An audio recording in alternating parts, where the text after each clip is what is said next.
আসসালামু আলাইকুম ওয়া রাহমাতুল্লাহি ওয়া বারাকাতুহু।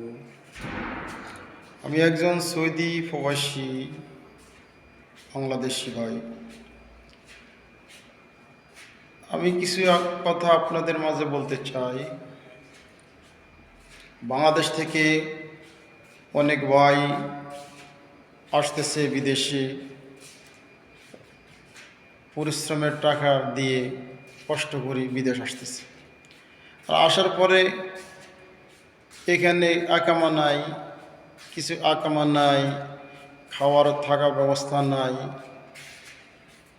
কিছু মানুষ দালালের চক্রে পড়ে বিদেশে আসে, অনেক লোভ দেখায়।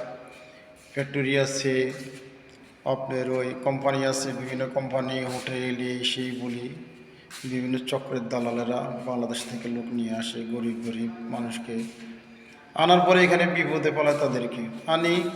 এক দালাল অন্য দালালের কাছে বিক্রি করে, আবার সে আবার আরেক দালালের কাছে বিক্রি করে। এভাবে বিক্রি করতে করতে 8-10টা বিক্রি করা শেষ হয়ে যায় একটা মানুষকে। দেখা গেছে তারপরে লাশ পর্যন্ত তাদেরকে মরুভূমিতে রাখে।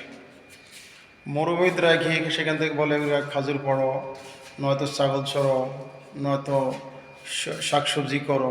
এইভাবে বিপদে ফলে আমাদের কিছু অসংখ্য লোক আছে,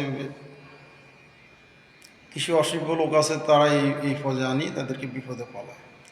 তো আপনারা ভাইয়েরা যদি বিদেশ আসতে চান, ভালো করে যাচাই করেন।